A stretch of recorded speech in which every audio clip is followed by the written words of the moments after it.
말씀 보시겠습니다. 우리가 함께 은혜 나누는 하나님 말씀은 출애굽기 20장 15절 말씀입니다. 우리가 함께 은혜 나눌 하나님 말씀은 출애굽기 20장 15절 말씀.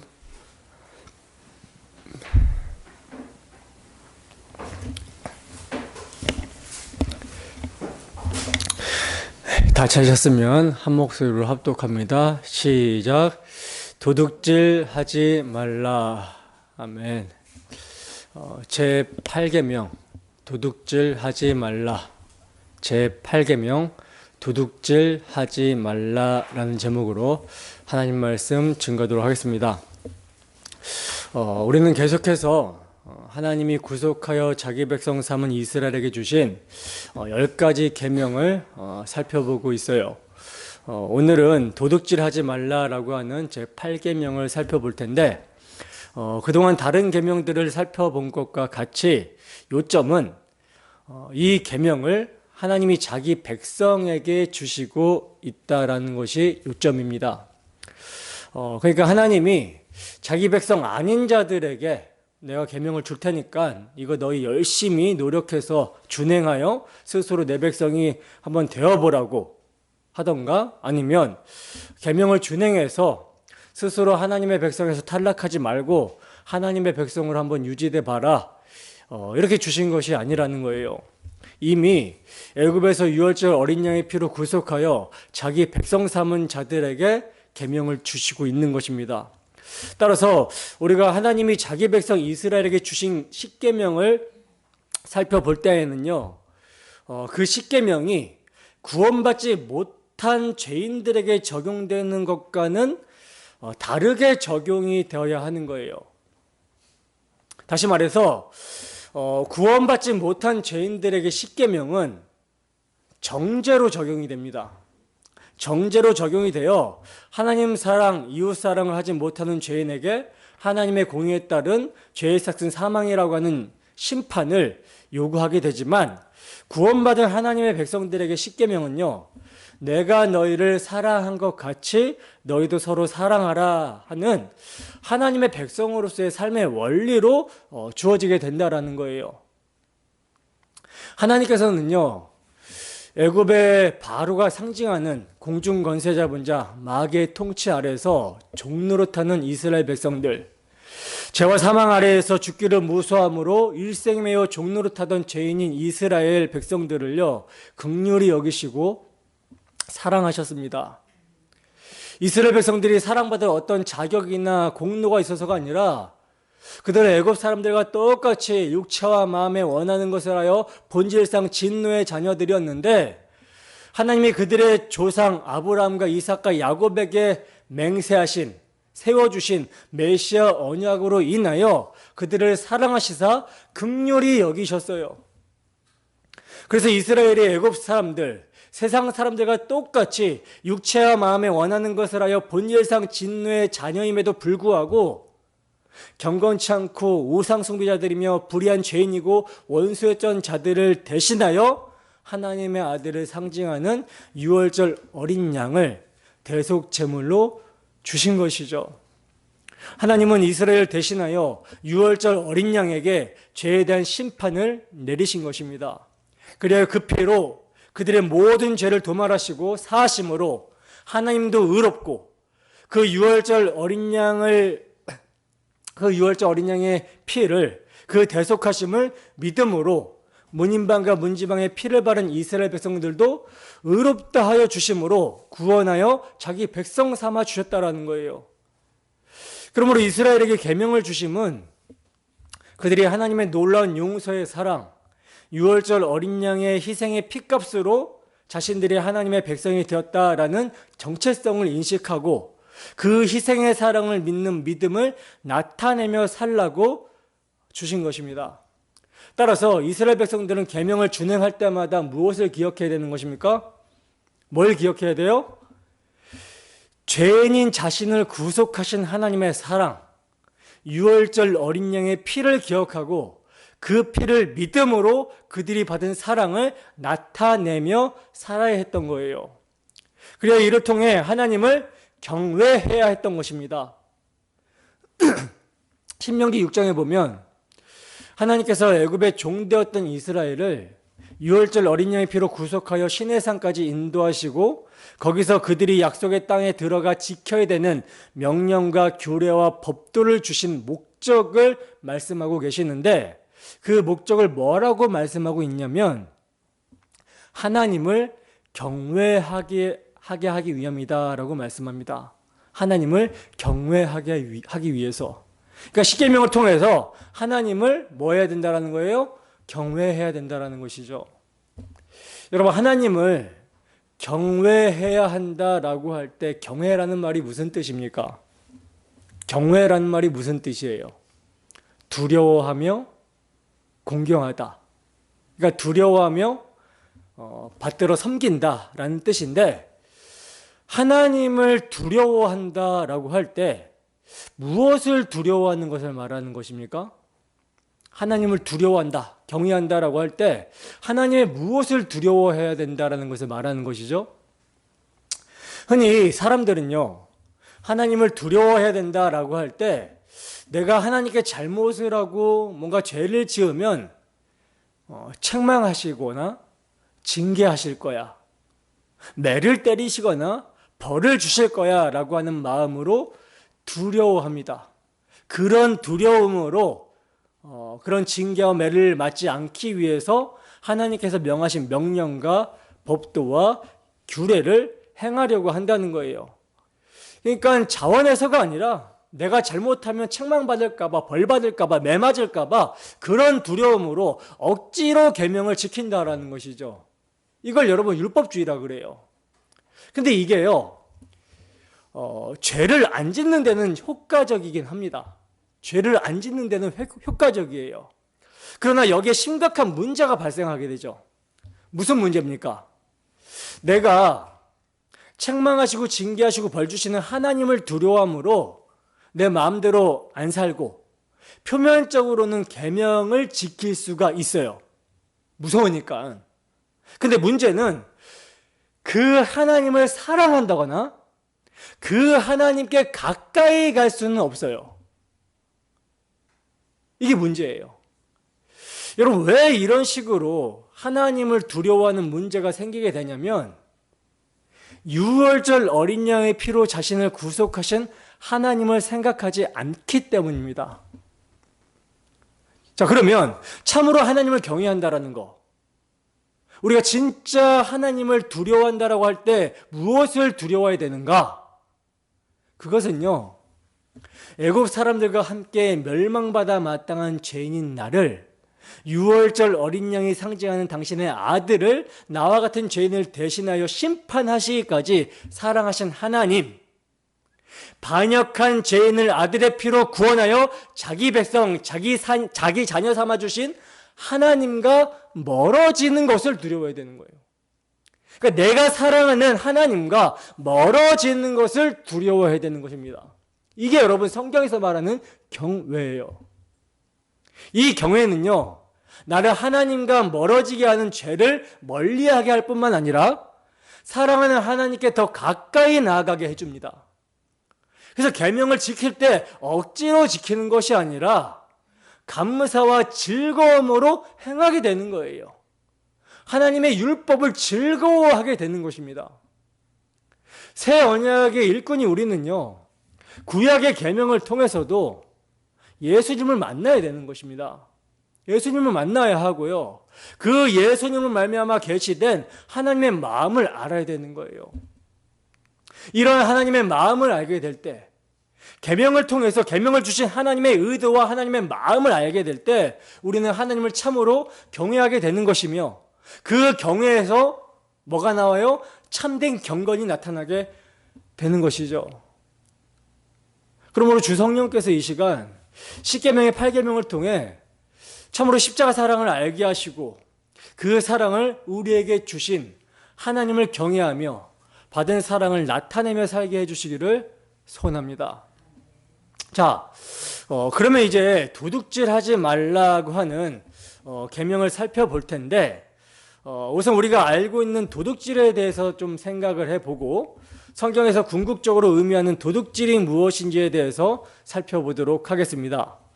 여러분들은 무엇을 도둑질로 알고 있습니까?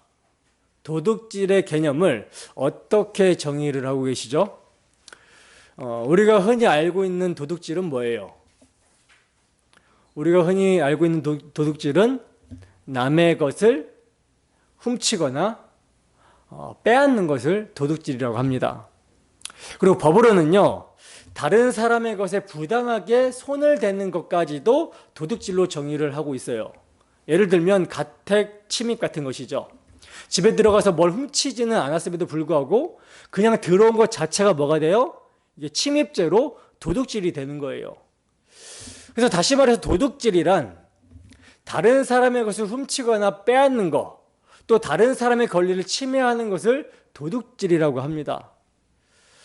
사실 도둑질에 대해서 이 정도로만 정의를 하면 나는 남의 것을 훔치지 않았다, 빼앗지 않았다, 또 나는 다른 사람의 권리를 침해하지 않았다 때문에 나는 이러한 범죄로 인해서 교도소에 가 있는 사람들과는 질적으로 다른 사람이다 라고 생각해서 도둑질이라는 말씀이 크게 와닿지 않을 수가 있어요. 그래서 우리들의 삶 속에서 도둑질은 어떤 것이 있는지 조금 확장해서 말씀을 드릴 테니까 걸리는 것이 있는지 자신을 좀 살펴보시기 바랍니다. 우선 학생들에 대해서 조금 먼저 말씀을 드리면, 학생들은 학교 수업 시간에 공부를 열심히 해야 되죠. 그죠? 근데 공부를 하지 않고 선생님이 말씀하시는 것에 집중해서 듣지 않고 수업 시간에 떠들거나 친구랑 떠들거나 잡담하면서 장난을 치게 되면 미래를 위해서 학업에 정진하는 친구의 뭘 뺏는 거예요? 공부할 권리를 침해하는 것이고 빼앗는 것이 되는 것이죠. 도둑질입니다. 선생님 같은 경우도 마찬가지예요. 마찬가지로 마땅히 학생들에게 가르쳐야 될 것을 가르치지 않고 그냥 뭐 영상이나 보여주면서 대충 시간만 채운다면 뭘 침해하는 것이 되죠? 학생들의 공부할 권리를 침해하는 도둑질이 되는 것입니다.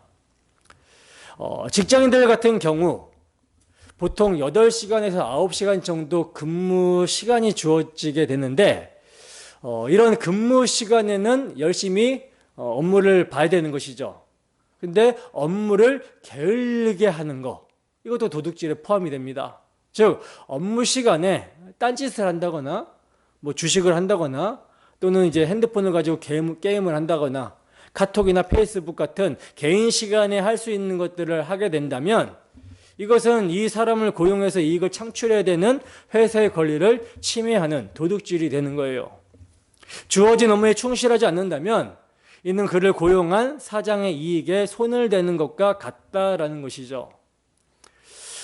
그리고 또 이제 예를 들어서 변호사가 의뢰인을 변호할 때는 보통 먼저 돈을 받잖아요.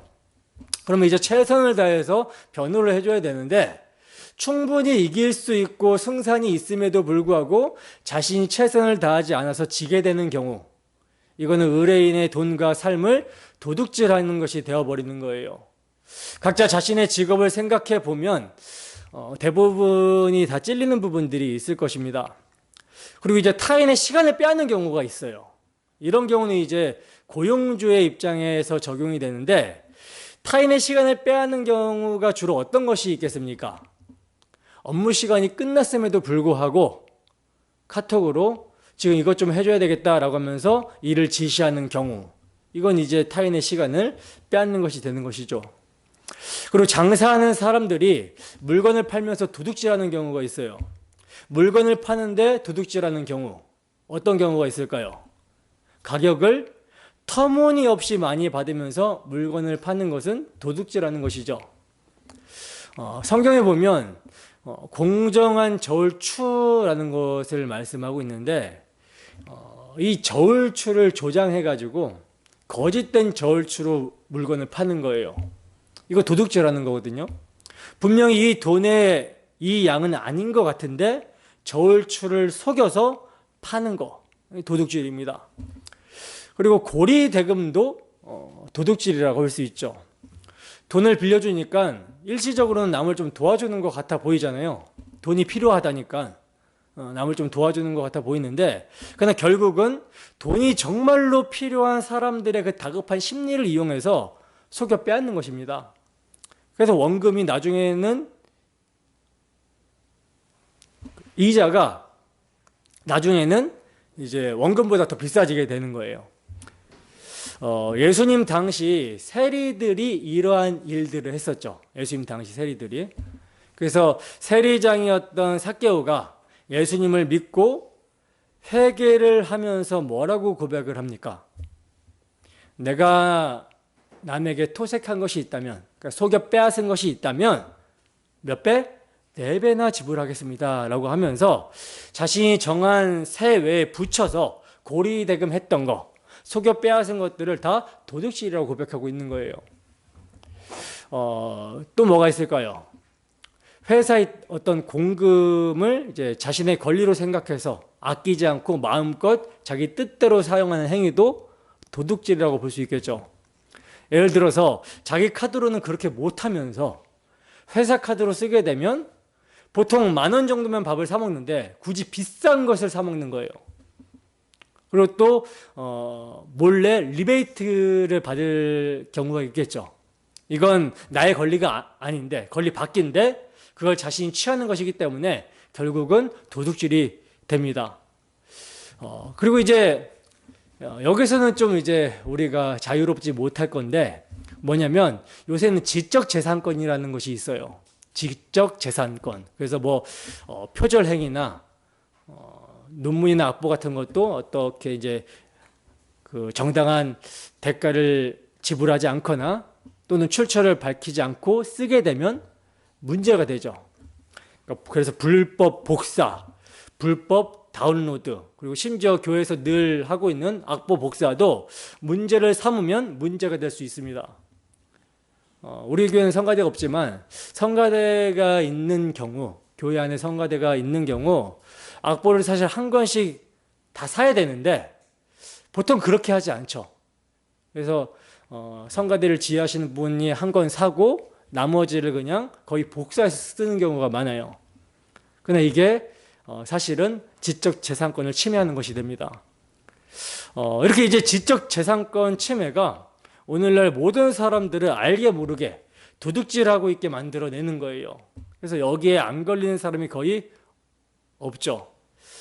이뿐만 아니라 더 이제 많이 이야기할 수 있지만 우리가 이제 본질적으로 알아야 되는 것이 있는 건데, 우리가 본질적으로 도둑질의 근원이 무엇인지를 알아야 되는 거예요. 도둑질의 근원은요, 마음에서 나타납니다. 도둑질의 근원은 마음이에요. 나는 남의 것을 훔치지 않았다.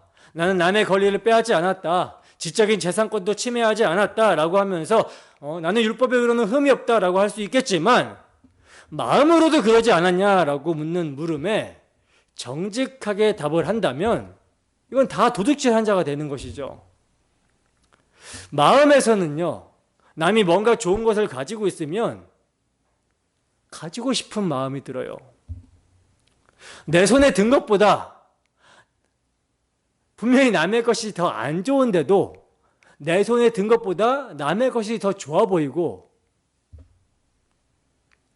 항상 어떤 일을 할 때에도 항상 자신의 위치에서 자신의 권리는 침범받기를 싫어하면서 남의 권리는 침범하고 싶어 하죠.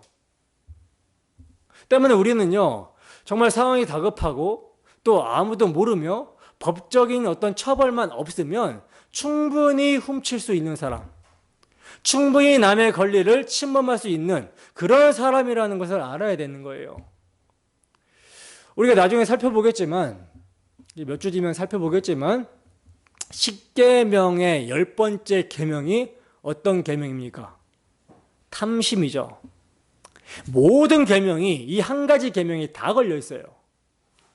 그래서 도둑질 또한 어떤 행위적으로 나타나는 현상 이전에, 그런 현상이 일어나지 않을지라도 우리의 마음에서 모든 것들이 도둑질을 향해 있다라는 것을 하나님께서 말씀하십니다. 우리 주님께서도 말씀하시죠. 마태복음 15장 18절에서 20절 말씀입니다. 마태복음 15장 18절에서 20절 말씀. 먼저 찾는 사람이 좀 읽어주세요. 조금 천천히 찾으셔도 됩니다.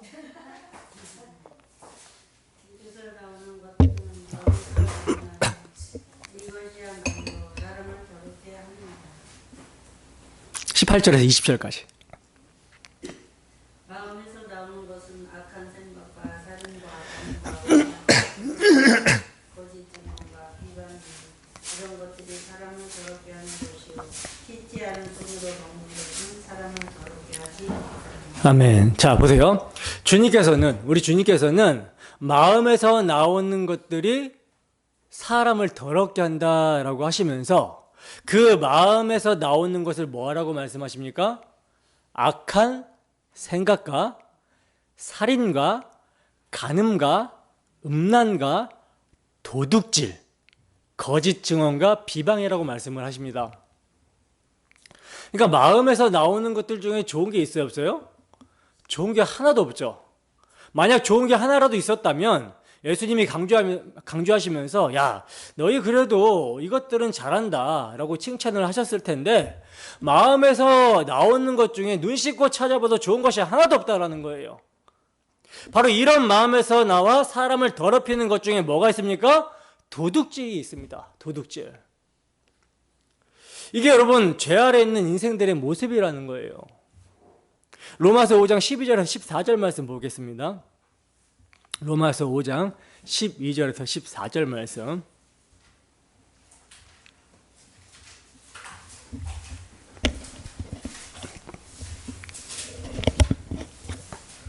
함께 읽습니다. 시작. 그러므로 한 사람으로 말미암아 죄가 세상에 들어오고 죄로 말미암아 사망이 들어왔느니 이와 같이 모든 사람이 죄를 지었으므로 사망이 모든 사람에게 이르렀느니라. 죄가 율법이 있기 전에도 세상에 있었으나 율법이 없었을 때에는 죄를 죄로 여기지 아니하였느니라. 그러나 아담으로부터 모세까지 아담의 범죄와 같은 죄를 짓지 아니한 자들까지도 사망이 왕노릇하였나니 아담은 오실 자의 모형이라. 아멘. 보세요. 한 사람 아담의 반역, 아담의 불순종으로 말미암아 죄가 세상에 들어왔고 그 죄로 말미암아 뭐가 들어왔다 그래요? 사망이 들어오게 되었는데 이와 같이 모든 사람이 죄를 지었으므로 사망이 모든 사람에게 이르게 되었다라고 말씀을 합니다. 여러분, 아담이 범한 죄는 어떤 것입니까? 하나님이 먹지 말라고 명하신 선악과 나무의 열매를 먹어버린 것이죠. 하나님의 말씀을 무시하고 먹어버린 것이 죄입니다. 그런데 이 한 가지 불순종으로 죄가 들어오더니 하나님과의 관계를 깨뜨리고 이웃과의 관계를 깨뜨려버린 거예요. 다시 말해서 죄로 말미암아 사망의 증상들이요 각기 다른 불순종으로 나타나더라는 것입니다. 그래서 살인하지 말라, 간음하지 말라, 도둑질하지 말라, 거짓말하지 말라 여러 계명이 있지만 본질적으로는요 마음의 하나의 계명을 어긴 거예요. 그게 뭡니까? 하나님을 사랑해야 될 피조물이 하나님을 사랑하지 않고 하나님을 섬겨야 될 피조물이 하나님을 섬기지 않고 하나님을 거부한 것입니다. 하나님을 사랑하지 않기 때문에 하나님을 예배하는 것을 거부했기 때문에 모든 죄의 증상들이 이웃과의 관계에서 나타나게 되는 거예요. 그러므로 모든 죄의 근원은요 뭡니까? 선악과 언약을 불순종한 아담에게서부터 비롯되는 거예요. 자, 그럼 보세요. 태초의 살인, 태초의 간음이 아담이 선악과 언약을 불순종함으로 발생하게 되었듯이 태초의 도둑질도 선악과 언약을 아담이 불순종함으로 발생하게 되는 것이죠.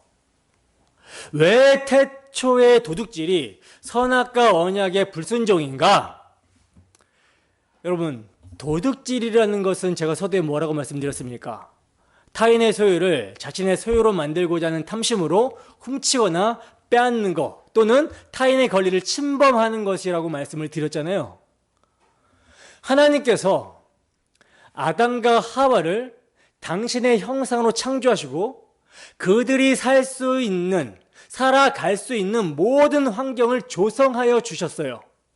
그래서 아담과 하와는요, 에덴 동산에 있는 모든 좋은 것들을 누릴 수가 있었습니다. 그리고 나아가 하나님께서는 당신이 만드신 모든 피조 세계를 아담과 하와를 대리 통치자로 세우셔서 다스리게 하셨어요.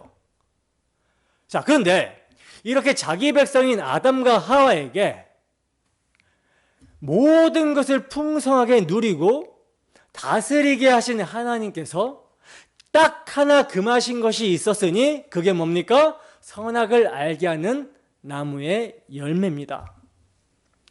하나님께서는 딱 하나 선악을 알게 하는 열매는 먹지 못하게 하심으로 아담과 하와가 누리고 있는 모든 것들이 그들의 자격과 공로로 주어진 것이 아니라 하나님의 은혜로 주어지게 된 것이고 하나님의 이 모든 것의 주인이라는 것을 알게 하신 거예요. 때문에 아담과 하와는 선악과 나무를 볼 때마다 뭘 해야 되는 것입니까? 자신이 누리고 있는 모든 것이 하나님의 은혜라는 것을 기억하고 하나님 절대 의존적 존재로서 하나님의 선이라고 하는 것은 선, 악이라고 하는 것은 악으로 인정하고 자신을 창조하시고 모든 것을 누리게 하신 하나님을 사랑하고 즐거워하며 그분의 말씀을 순종해야 하는 예배의 삶을 살아야 했던 거라는 것이죠. 근데 이러해야 했던 아담과 하와가 뱀의 유혹을 받아서 선악과를 따먹음으로 말미암아 범죄함으로 말미암아 어떤 모습을 보이게 되죠? 모든 것이 하나님의 소유이고 아담과 하와 자신들조차 하나님의 소유이며 하나님의 영광을 위해 존재하는 피조물인데 이것을 망각해버립니다. 이것을 망각해버리고 자신이 하나님처럼 되어보겠다고 선악과를 따먹고 반역을 한 거예요. 그래서 하나님의 권리를 찬탈하고 모든 것이 자신을 위해 존재하고 자신의 소유인 마냥 내 인생은 내 거라고 하면서 살게 된 거라는 것이죠. 인간 세상의 왕도 반역하면 구족을 멸하게 되는데 하나님의 권위를 찬탈하고자 선악과를 따먹은 인생들을 하나님께서 어떻게 하셔야 되겠습니까? 그들의 결국은 먹으면 반드시 죽으리라고 하신 대로 심판을 받아야 되고 영원한 지옥의 형벌을 받아 마땅한 거예요. 이게요, 지금 아담 안에서 하나님의 것을 도둑질한 모든 인생들의 비참함입니다. 아담 안에서 태어나는 모든 인생들은요, 모든 것이 하나님으로부터 주어졌고 그 자신의 생명도 하나님의 것임에도 불구하고 모든 것은 나의 것이고 자신의 생명도 자신의 것으로 여기고 내 인생은 내 거다라고 하면서 도둑질하며 살아갑니다. 그리고 그렇게 하나님의 것을 도둑질한 결과 이웃과의 관계에 있어서도 탐심으로 도둑질하며 사는 거예요. 실제 남의 것을 훔치지 않았다 할지라도 빼앗거나 하지 않았다 할지라도 늘 내 것보다 남의 것이 더 좋아 보인다라고 하는 그 탐하면서 도덕과 윤리와 법태두리 안에서 자기를 위해 타인의 권리를 훼손하면서 불의하게 살아간다라는 것이죠. 하나님과 이웃에게 도둑질을 하면서도 그것이 지옥의 형벌을 받을 죄인 줄을 모르고 그것을 정당화하다고 하면서 그렇게 살아가는 것입니다. 성경은 이를요, 어리석은 자들이라고 말씀을 하고 있어요. 잠언 9장 17절에서 18절 말씀입니다. 잠언서 9장 17절에서 18절 말씀.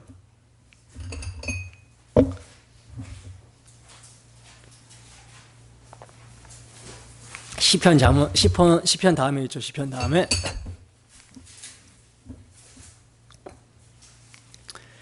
자, 함께 읽습니다. 시작. 도둑질한 물이 달고 몰래 먹는 떡이 맛이 있다 하는도다. 오직 그 어리석은 자는 죽은 자들이 거기 있는 것과 그의 객들이 소울 깊은 곳에 있는 것을 알지 못하느니라. 아멘. 여러분, 우리가 이렇게 하나님의 것과 이웃의 것을 도둑질한 죄인임을 참으로 인정하십니까? 모든 것이 하나님의 소유임에도 불구하고 자신의 것으로 여기고 그것이 사형에 해당하는 죄임을 알면서도 그렇게 사는 모든 이들이 옳다고 하면서 살았던 죄인임을 인정하십니까? 우리 모두가 다 이러한 죄인들이었다라는 거예요. 이스라엘 백성들도 마찬가지로 애굽의 압제 가운데 바로의 종살이를 하고 있을 때 이러한 죄인이었습니다. 근데 긍휼이 풍성하신 하나님께서는 이러한 이스라엘 백성들의 죄를 그들에게 심판하신 것이 아니라 하나님의 아들을 상징하는 유월절 어린 양을 그들 대신 심판하여 그 피를 흘리게 하심으로써 그 어린 양의 피를 믿는 이스라엘의 모든 죄를 사하시고 의롭다 하시며 거룩한 자기 백성으로 삼아주신 거예요. 그리고 그들을 신의 산으로 인도하시사 지금 도둑질하지 말라고 하는 계명을 주시고 있는 것입니다. 그렇다면 이제 유월절 어린 양의 대속의 피로 구원을 받고 하나님의 백성된, 하나님의 자녀된 이스라엘에게 도둑질하지 말라라고 하는 계명은 어떤 의미겠습니까? 어떤 의미겠어요? 단순히 남의 것을 훔치거나 빼앗는 행위를 하지 않는 정도가 아니겠죠. 남을 사랑하는 자는 율법을 다 이루었느니라 한 사랑은 이웃에게 악을 행하지 아니하나니라고 한 사랑이 유월절 어린 양의 피를 믿음으로써 주어진 자로 받은 은혜와 사랑을 믿음으로 나타내라는 계명이 되는 것입니다. 유월절 어린 양의 피를 믿음으로 메시아 언약의 실체 예수 그리스도를 바라봄으로써 행하라는 의미인 거예요. 따라서 이스라엘 백성들은 유월절 어린 양의 피로 하나님의 소유가 된 자들이고 이제 그들의 모든 소유는 그들의 것이 아니라 하나님의 은혜로 주어진 것으로서 자신에게 주어진 모든 것을 하나님의 소유로 여기며 하나님이 그들을 사랑하셨듯이 하나님으로부터 주어진 모든 것들로 이웃을 섬기면서 사랑하며 살아야 했던 거라는 것이죠. 이것이 사랑으로 역사하는 믿음이 나타나는 모습입니다. 그러나 우리가 알다시피 이스라엘 백성들은 믿음으로 살지를 않죠. 믿음으로 살지를 않습니다. 믿음으로 살지를 않았다라는 말은 뭐예요? 유월절 어린 양의 희생의 피를 의지하여 산 것이 아니라 자기 행위를 의지하여 살았다라는 말입니다. 자기 행위를 의지하여 사니 어떤 모습이 나타나게 되겠습니까? 율법 아래에서 도둑질하는 모습이 나타날 수밖에 없는 것이죠. 여러분, 이스라엘 백성들이 누구의 종이었습니까? 애굽왕 바로의 종이었다가 하나님의 종이 되었습니다. 그럼 이제 누구의 소유입니까? 하나님의 소유입니다. 본래 여러분 종에게는요 자기 소유가 없습니다. 물론 이들에게 사유재산이 허락되었지만 이 모든 것은 그들을 약속의 땅에서 살게 하신 하나님의 은혜로 베풀어진 것이기 때문에 하나님 앞에서는요 내 것이라고 주장할 수 있는 것이 하나도 없어야 되는 거예요. 레위기 25장 55절 말씀 찾아보겠습니다. 레위기 25장 55절 말씀.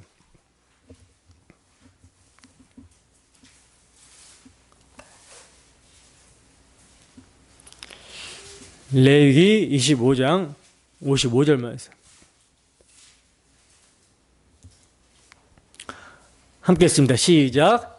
이스라엘 자손은 나의 종들이 됨이라. 그들은 내가 애굽 땅에서 인도하여 낸 내 종이요 나는 너희의 하나님 여호와이니라. 아멘. 자, 이스라엘이 지금 누구의 종이에요? 하나님의 종이라고 그러죠. 이스라엘이 애굽의 바로의 종이었을 때는 품삯을 받았을까요? 못 받았을까요? 품삯을 받지 못하는 종이었습니다. 그러나 약속의 땅에서는요 제대로 품삯을 받게 되죠. 그러나 이는 단지 품삯을 위한 품꾼이 아니라 하나님의 구원을 보여주는 그런 품꾼이라는 거예요. 따라서 이스라엘은 자신들이 은혜로 살아가는 자들임을 반드시 알아야 했던 것입니다. 이것을 잊어버린다면 하나님의 것을 자신의 것으로 착각하여 하나님의 것을 도둑질하게 되는 거예요. 그러므로 하나님께서는 이것을 잊어버리지 않도록 하시기 위해서 여러 가지 율법으로 조치를 취해 주셨습니다.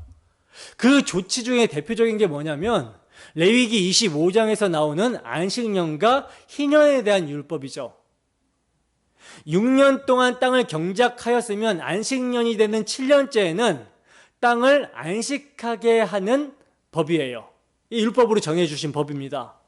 이것은요, 약속의 땅 자체가 하나님의 것이기 때문에 7년째 땅을 안식하게 함으로써 땅이 하나님의 것임을 고백하게 하는 것이죠. 그래서 이스라엘 백성들은요, 땅을 사거나 팔거나 할 수가 없는 거예요. 레위기 25장 23절 말씀 읽어보겠습니다. 시작. 토지를 영구히 팔지 말 것은 토지는 다 내 것임이니라. 너희는 거류민이요 동거하는 자로서 나와 함께 있느니라. 아멘. 여기서 거류민이라는 말은 이제 소작인으로 번역을 할 수가 있는데, 소작인이 주인의 토지를 팔 수가 있어요, 없어요? 소작인이 주인의 소유를 팔 수는 없는 것이죠. 그러나 뭘 팔 수는 있냐면 경작권은 팔 수가 있었습니다. 그리고 경작권을 팔더라도 언제든지 능력만 되면 물을 수가 있었고요. 본인이 물을 수 있는 능력이 없으면, 힘이 없으면 친척들이 물어줄 수가 있었어요. 이것을 이제 고엘제도, 기업물을 자라고 하죠. 그리고 나아가 자신이 물을 능력이 없고 또 자신을 대신해서 기업을 물어줄 자가 없다고 해도 희년이 되면 50년째 희년이 되면서 나팔 소리가 울려 퍼지게 되면 결국 그 경작권이 원 주인에게로 돌아오도록 하나님께서는 율법으로 제정해 주신 것입니다. 자, 그러면 하나님께서 이런 율법을 제정해 주신 이유가 무엇입니까? 이유가 뭐겠어요? 너희가 이 약속의 땅을 받게 된 것은 너희들의 어떤 자격이나 공로로 주어진 것이 아니라 오직 은혜로 주어지게 된 것이다 라는 것을 알게 하시기 위해서 이 법을 주신 것이죠. 신명기 9장 5절 말씀 보겠습니다. 신명기 9장 5절 말씀. 신명기 9장 5절 말씀.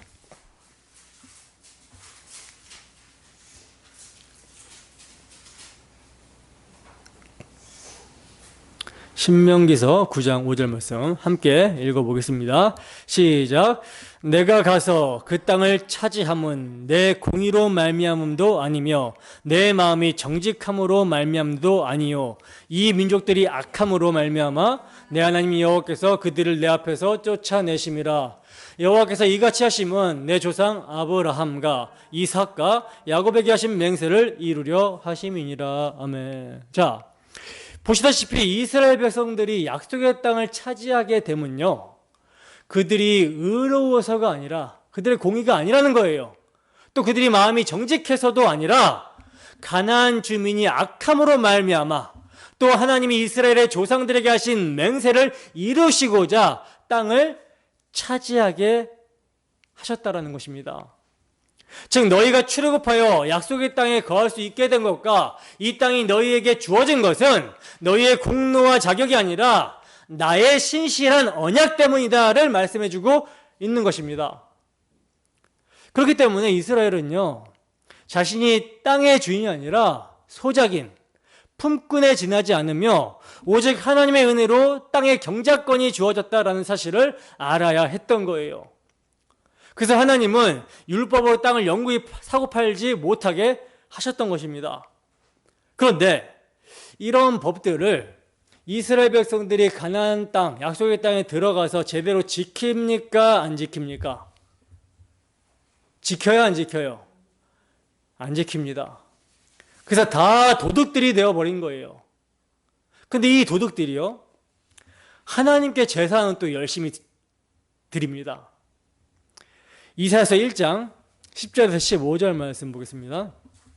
이사야서 1장 10절에서 15절 말씀.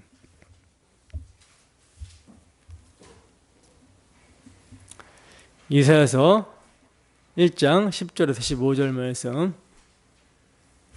자, 함께 읽습니다. 시작. 너희 소돔의 관원들아 여호와의 말씀을 들을지어다. 너희 고모라의 백성아 우리 하나님의 법에 귀를 기울일지어다. 여호와께서 말씀하시되 너희의 무수한 재물이 내게 무엇이 유익하뇨? 나는 순양의 번제와 살찐 짐승의 기름에 배불렀고 나는 숫송아지나 어린 양이나 수섬소의 피를 기뻐하지 아니하노라. 너희가 내 앞에 보이러 오니 이것을 누가 너희에게 요구하였느냐? 내 마당만 밟을 뿐이니라. 헛된 재물을 다시 가져오지 말라. 분양은 내가 가증히 여기는 바요 월삭과 안식일과 대로 모이는 것도 그러하니 성회와 아울러 악을 행하는 것을 내가 견디지 못하겠노라. 내 마음이 너희의 월삭과 정한 절기를 싫어하니 그것이 내게 무거운 짐이라. 내가 지기에 곤비하였느니라. 너희가 손을 펼 때에 내가 내 눈을 너희에게서 가리고 너희가 많이 기도할지라도 내가 듣지 아니하리니 이는 너희의 손에 피가 가득함이라. 아멘. 자, 보시면 하나님께서는 지금 선지자의 입을 통해서 뭐라고 말씀하시죠? 이스라엘 백성들을요, 소돔과 고모라의 간원이라고 부르고 계세요. 이 말은 뭐예요? 이들의 모습이 지금 멸망받은 이방인들의 모습이라는 것이죠. 그래서 이들이 무수히 가져다 바치는 재물이 아무 유익이 없으며 성전 마당만 밟을 뿐이라고 말씀하시면서 헛된 재물을 가지고 오지 말며 절기로 모이지도 말며 기도도 하지 말라고 하십니다. 왜? 왜냐하면 소돔과 고모라의 간원과 같이 되어버린 이스라엘이 무수한 재물을 바치고 절기를 지키며 기도하는 이유가 피를 흘리기 위해서, 다시 말해서 더 도둑질을 잘하게 하기 위해서 행하는 행위이기 때문에 그래요. 이사야서 1장 23절 말씀 보겠습니다. 바로 밑이죠. 함께 했습니다. 시작. 내 고관들은 폐역하여 도둑과 짝하며 다 뇌물을 사랑하며 예물을 구하며 고아를 위하여 신원하지 아니하며 과부의 송사를 수리하지 아니하는도다. 아멘. 보시면 지금 이스라엘 백성들이 어떤 모습이에요? 그들의 높은 고관들은 폐역해서 도둑과 짝하는 모습이고 뇌물을 사랑하는 모습이고 예물을 구하는 모습이라는 거예요. 그러니 이들이 성전에서 예배를 드린다고 제사를 드린다고 제물을 가져온들 어떻게 제사를 드리겠습니까? 하나님을 이방신처럼 여기면서 더 도둑질 잘하게 하게 해달라고 그런 의미로 지금 제사를 드리고 있으니 하나님이 이들의 제사를 미워하는 것입니다. 싫어하는 것입니다. 그리고 에레미야 선지자를 통해서는 예루살렘 성전으로 예배하러 오는 무리들을 향하여 뭐라고 말씀하시냐면 이곳이 여호와의 성전이라고 하는 거짓말을 믿지 말라라고 하고 있어요. 이것은 거짓말이니 믿지 말라고 합니다. 왜 성전이 아니라고 합니까? 에레미야서 7장 9절에서 11절 말씀. 에레미야서 7장 9절에서 11절 말씀입니다.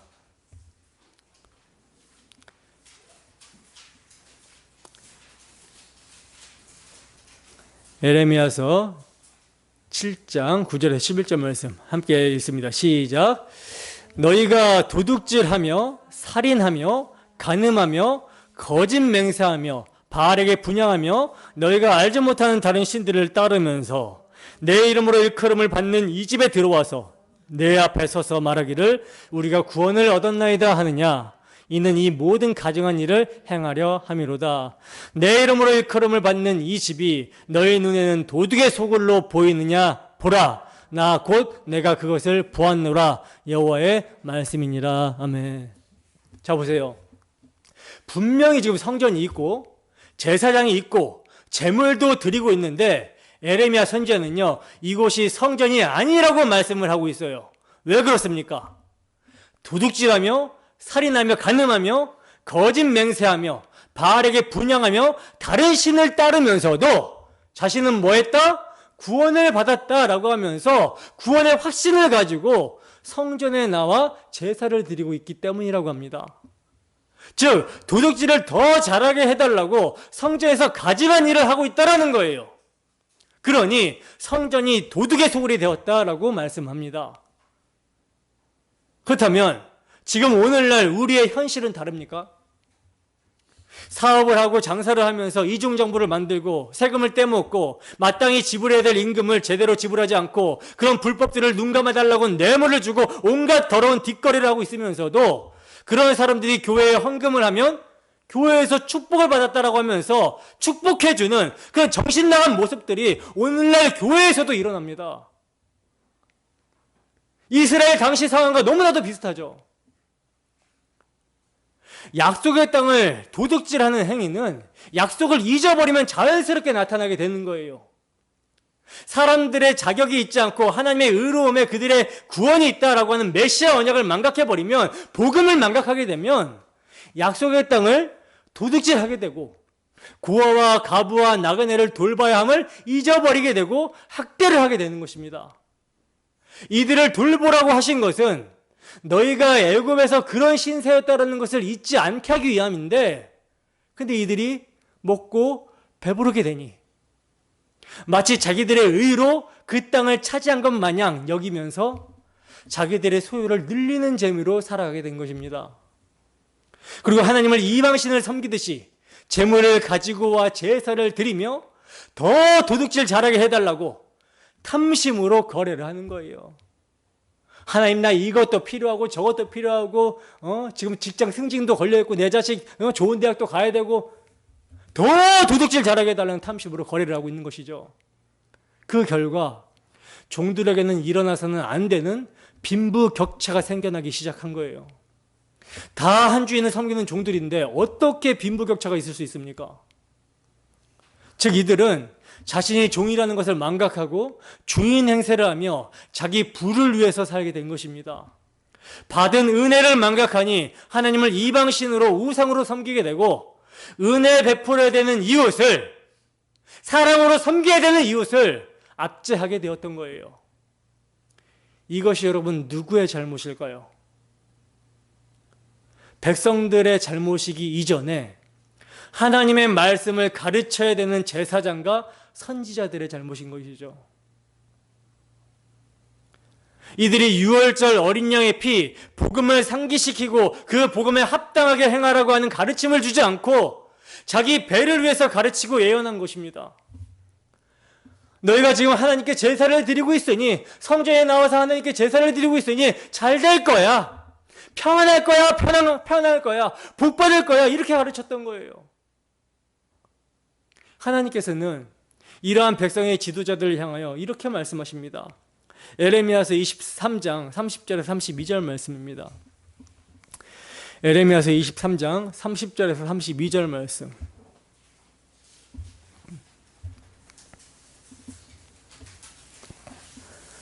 함께 읽습니다. 시작. 여호와의 말씀이라. 그러므로 보라, 서로 내 말을 도둑질하는 선지자들을 내가 치리라. 여호와의 말씀이니라. 보라, 그들이 혀를 놀려 여호와가 말씀하셨다 하는 선지자들을 내가 치리라. 여호와의 말씀이니라. 보라, 거짓 꿈을 예언하여 이르며 거짓과 헛된 자만으로 내 백성을 미혹하는 자를 내가 치리라. 내가 그들을 보내지 아니하였으며 명령하지 아니하였나니 그들은 이 백성에게 아무 유익이 없느니라. 여호와의 말씀이니라. 아멘. 자, 이렇게 지도자들이 타락하니 백성들이나 총체적으로 타락해버린 거죠. 총체적으로 유월절 어린 양의 피, 복음을 상실해버리고 타락하게 되니 하나님께서는 당신의 공의에 따른 징계를 하실 수밖에 없는 거예요. 물론 하나님이 다윗에게 하신 맹세, 내 후손으로 내 왕위를 영원히 공고하게 하게 하고 내 후손으로 그리스도를 보내시겠다라고 하는 약속을 하셨기 때문에, 그 약속에 신실하시기 때문에 이들을 아주 버리시지는 않으시더라도 어떻게 하십니까? 징계를 해서 돌이키게 하시는 것입니다. 하나님께서 다윗에게 네 후손이 범죄하면 내가 사람 채찍과 인생 막대기로 패서라도 돌이키게 하겠다라고 약속을 하셨기 때문에 하나님께서는 징계하시는 거예요. 그래서 약속의 땅이 이스라엘의 범죄로 말미암아 그들을 토해버립니다. 그래서 북이스라엘이 아수르에게 패망하게 되고 남유다는 바벨론에게 포로로 끌려가게 되었던 거예요. 그리고 에레미야 선지자가 예언한 대로 포로로 끌려간 지 70년 만에 남은 자가 약속의 땅으로, 고국의 땅으로 돌아오게 됩니다. 자, 그렇다면 이제 이렇게 은혜로 남은 자들이 고국으로 돌아왔잖아요. 그러면 이렇게 은혜로 돌아오게 되었다면 어떻게 됩니까? 정신을 좀 차려야 되지 않습니까? 근데 포로에서 돌아와서 성전을 재건하고 성벽을 재건하여 겨우 숨 돌릴 만한 틈이 생기자마자 또다시 포로로 잡혀가기 전에 죄악들이 나오게 되는 거예요. 그래도 포로로 잡혀가기 전에는요, 형식적으로라도 성전에 가서 11조와 봉헌물을 바쳤지만 이제는 이 또한 하지 않는 상태가 되어버린 것입니다. 여러분, 11조와 봉헌은 6월절 어린 양의 피, 그 대속의 은혜를 상기시키고, 그래서 나와 나의 모든 소유는 하나님의 것입니다 라는 신앙 고백과 함께 장차 오실 메시아 언약을 믿음으로 바라보게 하는 헌물인데, 이조차도 하지 않는 거예요. 하나님은 이러한 이들의 모습을 보시면서 성전문을 닫아버리면 좋겠다라고 말씀하십니다. 근데 하나님은 긍휼이 많으시기 때문에 그렇게 말씀하시면서도 뭐라고 말씀하세요? 다시 돌아오라고 말씀하시죠. 그게 말라기서입니다. 말라기서 3장 7절에서 9절 말씀. 말라기서 3장 7절에서 9절 말씀입니다.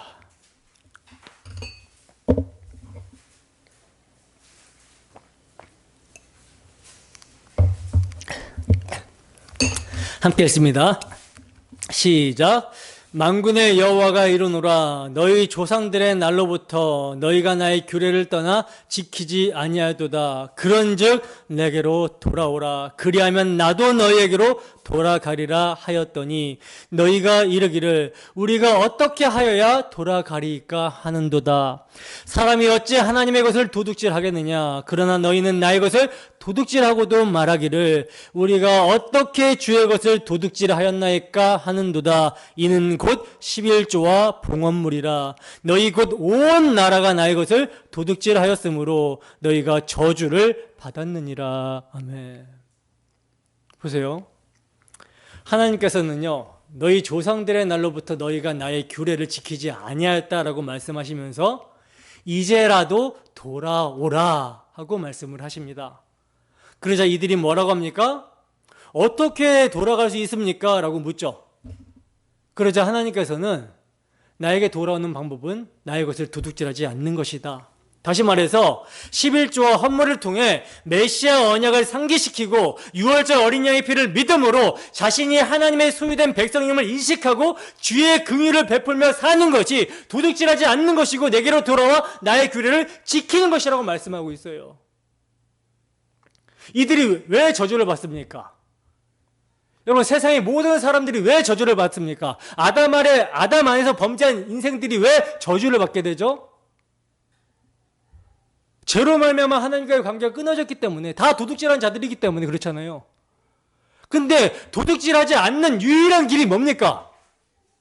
6월절 어린 양의 피, 우리 주 예수 그리스도의 십자가 대속의 복음을 믿는 거 말고는 길이 없는데 이들이 이 믿음을 버려버리니까 저주를 받는 거예요. 돌아올 수 있는 길은 뭡니까? 11조와 헌물이 상징하고 있는 예수 그리스도의 피를 믿는 믿음으로 돌이키라는 것입니다.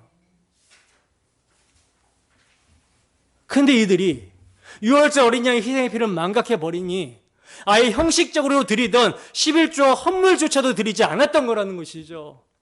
그러니 결국 도둑질이 일상적인 삶에서부터 하나님을 예배한다고 하는 성전에 이르기까지 온 땅이 도둑질에 물들게 되어버린 거예요. 자, 이렇게 말라기 선지자가 말씀을 하신 이후에 400년간 하나님께서는 계시를 주시지 않습니다. 말씀을 주시지 않았어요. 암흑기라는 신구약의 중간기를 보내게 됩니다. 그러면 400년이 지난 이후에 이스라엘은 조금 나아졌을까요? 당시 이스라엘은요, 로마의 압제에서 벗어나게 해줄 메시아를 기다리며 다시 율법을 지키자라고 하는 운동이 일어나서 이스라엘 백성들 나름대로는 자신들이 율법을 잘 지키고 있다라고 생각하면서 살고 있었는데, 이때 언약의 실체, 6월절 어린 양의 실체신 주님께서 오셔서 이들을 향해 뭐라고 말씀하시냐면 이렇게 말씀하시고 있어요. 마가복음 11장 15절에서 18절 말씀입니다. 마가복음 11장 15절에서 18절 말씀. 마태복음 다음에 있습니다. 마태, 마가. 함께 했습니다. 시작. 그들이 예루살렘에 들어가니라. 예수께서 성전에 들어가사 성전 안에서 매매하는 자들을 내쫓으시며 돈 바꾸는 자들의 상가 비둘기 파는 자들의 의자를 둘러 엎으시며 아무나 물건을 가지고 성전 안으로 지나다님을 허락하지 아니하시고 이에 가르쳐 이르시되 기록된 바 내 집은 만민이 기도하는 집이라 칭함을 받으리라고 하지 아니하였느냐. 너희는 강도의 소굴을 만들었도다 하시매 대제사장들과 서기관들이 듣고 예수를 어떻게 죽일까 하고 꾀하니 이는 무리가 다 그의 교훈을 놀랍게 여김으로 그를 두려워함일러라. 아멘. 자, 보시면 주님께서는 성전에 들어가서 성전 안에서 매매하는 자들, 장사하는 자들 내쫓으시고 돈 바꾸는 자들의 상을 둘러 엎으시면서 뭐라고 말씀하시죠? 기록된 바 내 집은 만민이 기도하는 집이라 칭함을 받으리라 한 곳인데 너희가 강도의 소굴을 만들었다. 이렇게 말씀하시죠. 그러니까 바벨론 포로로 끌려가기 전 예레미야 선지자를 통해 말씀하신 이스라엘의 상태와 동일하다라고 하는 말씀을 지금 하고 계시는 거예요. 그때와 변한 게 하나도 없습니다. 근데 이들은 거기서 멈추지 않고 더욱더 범죄합니다. 강도의 소굴이라고 죄를 드러내시고 폭로하신 예수님을 어떻게 하면 죽일까 꾀하였다라고 그러죠. 여러분, 예수님 당시 성전의 경제 구조를 연구한 성전과 경제라는 책에 보면요, 성전에 들어오는 수입이 얼마나 엄청난지를 밝히고 있거든요. 그러니까 성전이 엄청난 수입원인데 이런 곳을 둘러엎은 예수님을 가만히 둘 수 있겠냐는 거예요. 없는 것이죠.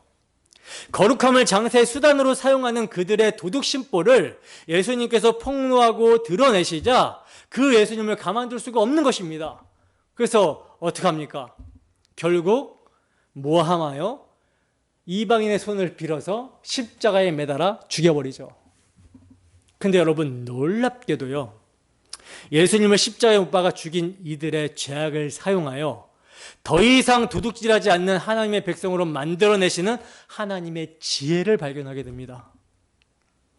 그러니까 종교 지도자들은 그들의 시기와 질투, 도둑심보로 예수님을 미워하여 십자가에 매달아 못 박아 죽였는데 예수님은 힘이 없어서 잡혀 죽으신 것이 아니라 창세전에 아버지께서 당신에게 주신 자들을 구원하시기 위해서 죄와 허물로 죽은 자들, 마귀에게 속아 도둑질하는 자들, 다시는 도둑질하지 않는 자들로 새 생명 가운데 살게 하시고자 그들의 죄를 대속하시기 위해 유월절 어린 양의 실체로서 십자가에 피 흘려 죽으셨다라는 거예요.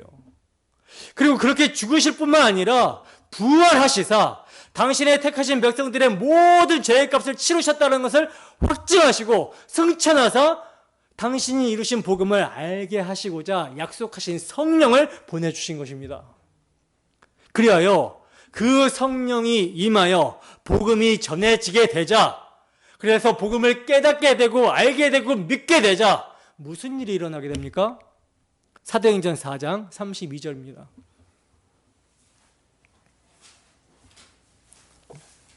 사도행전 4장 32절 말씀.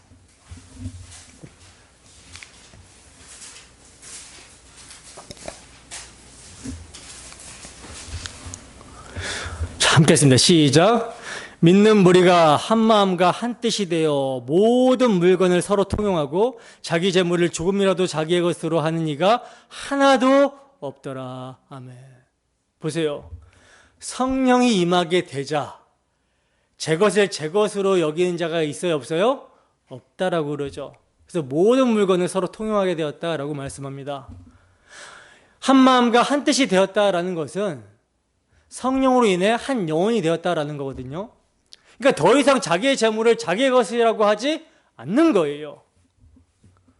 그렇게 변하지 않던 이스라엘 백성들이 자기들이 죽인 메시아의 십자가 대속의 피로 말미암아 도둑질이 근절이 된 것입니다.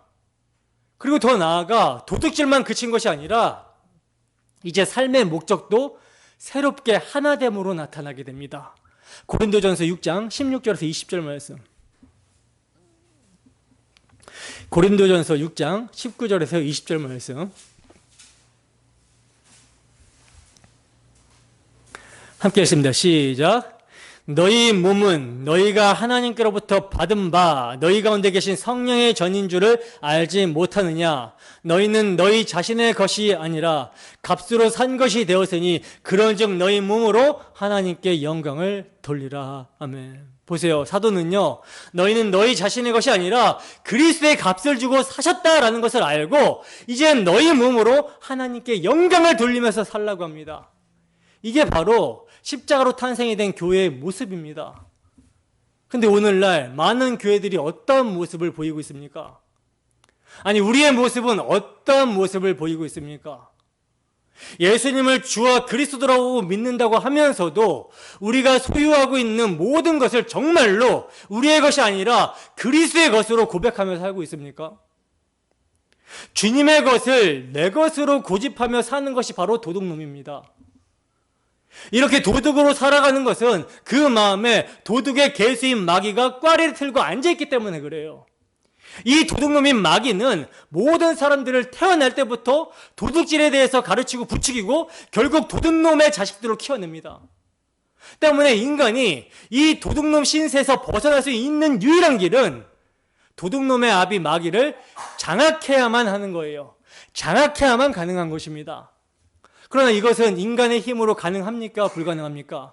불가능하죠. 그래서 누가 하셔야 돼요? 하나님이 하시는데 하나님이 어떻게 하시냐면 하나님의 아들 예수 그리스도를 보내신 거예요. 마태복음 12장 29절 말씀입니다. 마태복음 12장 29절 말씀.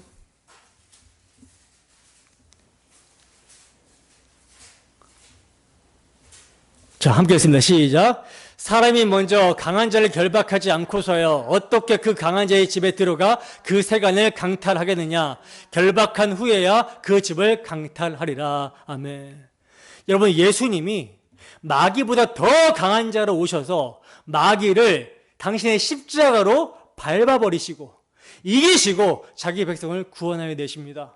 그리고 이제 당신 안에서 나를 위해서 도둑질하는 옛사람은 죽이시고 하나님과 이웃을 위하는 자, 도둑질이 아니라 내게 있는 것을 내어주는 사랑하는 자로 살게 만들어내신 거예요. 성령으로 말미암아 주의 사랑을 강건함으로 사랑하는 삶으로 이끄신다라는 것입니다.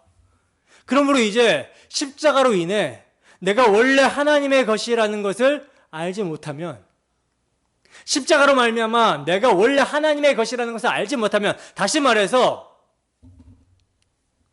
내가 주님의 소유라는 것을 알지 못하면 그 행하는 모든 것이 뭐가 되는 거예요? 도둑질하게 된다는 것을 알아야 되는 거예요. 다시 말해 예수 믿지 않는 것이 뭐다? 도둑질입니다. 내가 나의 것이라고 주장하며 행하기 때문에 이는 하나님의 것인 나를 도둑질하는 행위가 되는 거예요. 때문에 우리는 십자가 복음을 통해 내가 하나님의 것임을 알아야 되는 것이고 또 하나님의 것이 된 자들의 영광이 어떠한지를 알아야 되는 거예요. 고린도전서 3장 21절에서 23절 말씀 보겠습니다. 고린도전서 3장 21절에서 23절 말씀입니다. 함께 했습니다. 시작. 그런즉 누구든지 사람을 자랑하지 말라. 만물이 다 너희 것임이라. 바울이나 아볼로나 게바나 세계나 생명이나 사망이나 지금 것이나 장래 것이나 다 너희의 것이요 너희는 그리스도의 것이요 그리스도는 하나님의 것이니라. 아멘. 여러분, 우리는 그리스도의 피로 사신 바 되었고 그리스도 안에서 누구의 것이 되었어요? 하나님의 소유, 하나님의 것이 되었습니다. 그래서 만물이 다 우리의 것이다 라고 사도는 말씀을 하고 있어요. 믿으십니까? 주 예수의 피를 믿음으로 육의 소유인 탐욕이 사라지고 도둑질이 근절이 되며 주 안에서 만족하게 되는 것이며 더 나아가 열심히 일을 하고 주님께 맡겨주신 소유로 이웃을 섬기며 살아가며 살게 되었다는 거예요. 이것이 복음이 실제가 된 자들의 모습인 것이죠.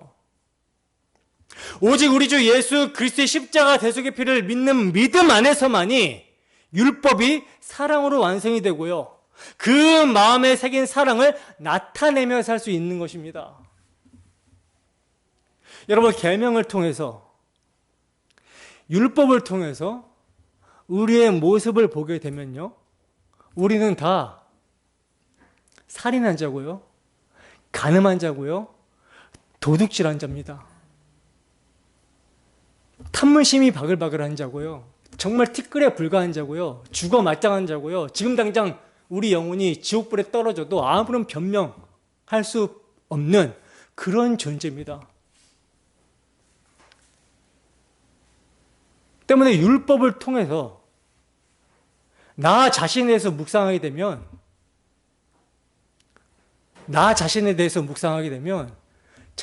우리 자신은 낙심하게 되고 넘어져서 주저앉게 돼요. 그런데요, 우리가 율법을 통해서 그 율법을 주신 하나님에 대해서 묵상을 하게 되면, 하나님의 위대하심, 하나님의 크심과 하나님의 거룩하심과 하나님의 성결하심과 하나님의 깨끗하심과 무흠하심과 하나님의 모든 것을 묵상하게 되면, 그 하나님의 의로우심을 묵상하게 되면 자동적으로 따라 나오게 되는 것이 우리의 음란함과 우리의 더러움과 부패함과 추악함과, 그래서 그 앞에서 살인한 나, 간음한 나, 도둑질한 나, 더러운 나, 추악한 나, 먼지와 티끌만도 못한 나를 발견하게 되지만, 그러나 거기서 그치는 것이 아니라 하나님에게 우리가 초점을 두게 되면, 이러한 작은 나, 먼지와 티끌에 불과한 나, 이 추악한 나를 위해서 그 크신 하나님, 거룩하신 하나님, 영화로우신 하나님, 의로우신 하나님이 어떤 일을 행하셨는지를 보게 돼요. 어떤 일을 행하셨습니까? 그 하나님이 어떤 일을 행하셨나요? 이러한 우리를 존귀하게 여기시고 사랑하심으로, 어느 정도로 사랑하시면 당신의 전부를 내어줄 정도로 사랑하셔서 당신의 아들의 독생자 예수 그리스도를 이 땅 가운데 보내시고 우리의 죄를 그에게 돌려서 그를 심판하심으로 우리를 사랑하신다라고 하는 그 사랑을 보게 된다는 거예요. 그 사랑을 보게 될 때, 그 사랑을 믿을 때, 그 사랑을 바라볼 때 우리의 마음 가운데 복음이 복음되는 거예요. 복음이 능력으로 역사하게 되는 거예요. 여러분, 복음이 능력으로 역사하고 있습니까? 참으로 복음이 능력으로 역사하기를 소원합니다. 이러한 복음의 놀라운 능력을 우리 모두가 누리며 참으로 하나님을 경외하는 자 되기를 주님의 이름으로 축원합니다. 기도하겠습니다.